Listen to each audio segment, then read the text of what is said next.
Hello and welcome to a new video on PowerDrift, and hello and welcome to another big global premiere by Kia in India. Now we've seen a few of these in the past, haven't we? The Seltos was a big global premiere in India, and the Sonet of course, and now this is the third big global premiere of Kia in India for India. It's the new Kia Carens. Essentially, it's a slightly stretched version of the Seltos, but it's actually so much more because unlike the Alcazar, which is a stretched out version of the Creta, you can call it that, this is completely different on the outside. That's the differentiator that Kia has always done. It looks different, it looks striking. Let's take a closer look at what it is all about. Now, you know, I said it looks different. It looks quite striking because there are a couple of things in the Carens which actually really sort of pop out. Now, I know the daytime running light is off right now, but this little daytime running light, which goes sort of up and down all the way around, is very bright. It's quite striking, as I mentioned, and there's so many three-dimensional bits all around the car. Now, that big design element that Kia always had in their cars, which is the tiger nose grille, is gone, but this is the new Kia family look. You've seen it on other cars all around the Kia range globally, and there are, as I mentioned, those three-dimensional bits everywhere in the grille. So like this nice textured grille up here, or the texture in the chrome which sort of matches. It's like a diamond plate texture, if you can call it that. That looks very cool, and again, as I mentioned, it looks different than what the Seltos looks. I like different. I like the fact that they've made an effort and not just added a little bit in piece here, changed the bumper, but actually made a whole big differentiator in the way it looks. Now, the big thing I don't like though, 16-inch wheels on a car this big. 16-inch wheels belong on a small hatchback Kia in 2021, not on what appears to be an SUV. Come on, you have 18s on your Seltos, right? Put them on, this will look so much better with those wheels on it. Come on, don't make us wait for a update. That needs to be, or in fact, that should have been there, at least on this fully loaded version, right from the get-go. Anyways, let's move to the rear because again, as compared to the front, the rear is completely different than the Seltos is.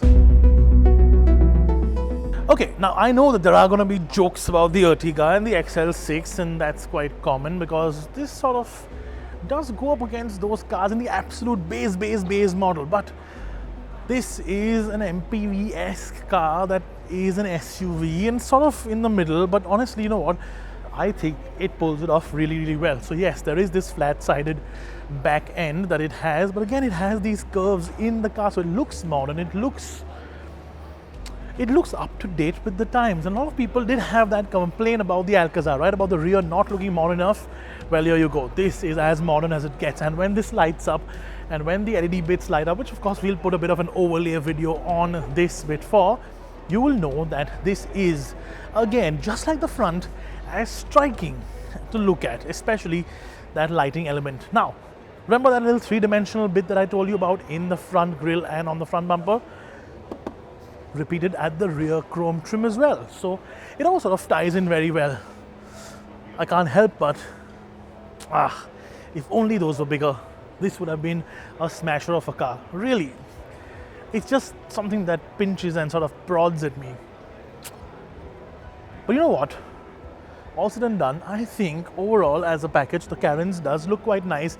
And again, you know how I always like small bits and pieces, and I always talk about something that just stands out from the crowd?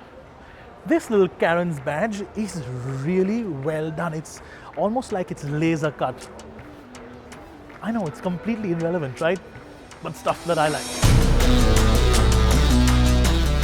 Now, this is a production ready car, but sadly I don't know why Kia isn't letting us open the door and check out the interior with a lot more detail, but we can peer through the glass, and so that's how I'm going to talk to you about the interior. We're going to put some overlay footage on this obviously from the launch because there are some pictures that they've shared with us.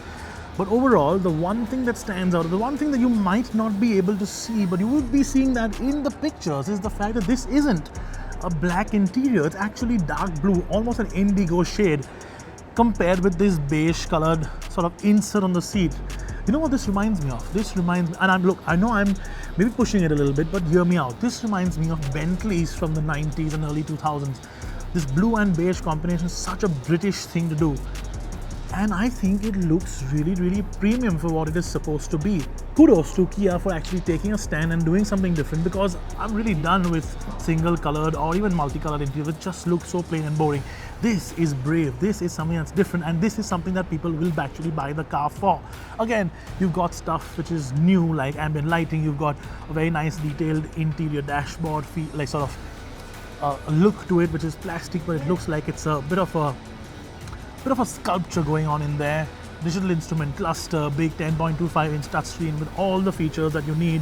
Cool seats, obviously. Let's move to the rear though, because obviously this is what this car is all about, the rear seats, right? So you get a 6 and 7-seater option. This is a 6-seat version with the 2 captain seats, which is the one that I would buy, because who doesn't want their own space and their own butt space, which is separate from everybody else? Third row, of course, is more suited to somebody who's a lot smaller. It's not going to have a lot of space, but again, center row, that seat there actually gets a button by which it folds electrically. So if you're a parent and you are putting your kids in the back for those slightly longer journeys, or if anybody does have to get into the back, it is just easier. Simple things that Kia has thought of, which are quite good. Now I know this is really pushing it. I do feel like a bit of a fish in a bowl, or a goldfish in a bowl, but again, as I mentioned, maybe not enough space there, but we'll talk about that actually when we get to driving it. That said, now let's talk about engines and gearboxes, shall we? Okay, quick thing. You have a 1.5-liter diesel. Look, first and foremost, you have both engine options, so diesel and petrol. You have the 1.5-liter diesel engine, which of course we've seen on so many of Hyundai and Kia's cars across the range. And you have the 1.4-liter turbo petrol engine, which will come from the Seltos. So they haven't gone the Alcazar way and put the big 2-liter naturally aspirated engine, which is good, because I think the turbo is just a more modern technology to go with in 2021 and moving forward. And of course, you get both the likes of the manual and the automatic gearbox, and I think they might even throw in the IMT in there. So let's wrap this up, shall we? It goes up against a whole bunch of cars, as I mentioned in my video yesterday, which was a quick little video that we did right from here. But again, this is a more detailed video of the Carens. Tell us what you think. Let's talk about what it goes up against first though.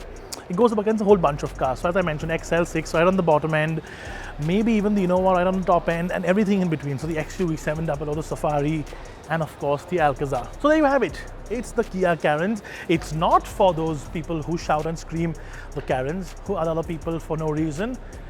It's C-A-R-E-N-S, not K-A-R-E-N-S, and I think it looks rather cool. As a family car, this thing will move off the showroom floor really quickly. That's it now. Signing off for now. Again, as I always say, hit the like button, hit the subscribe button, hit the bell icon, all of that, and comment in the comment section below. What do you think of the Kia Carens? Should you go and buy one as compared to its alternate rivals, or is this a bit of a miss from Kia? I think it's a hit. Kia has been doing stuff really well in India, and approaching 4 lakh cars sold.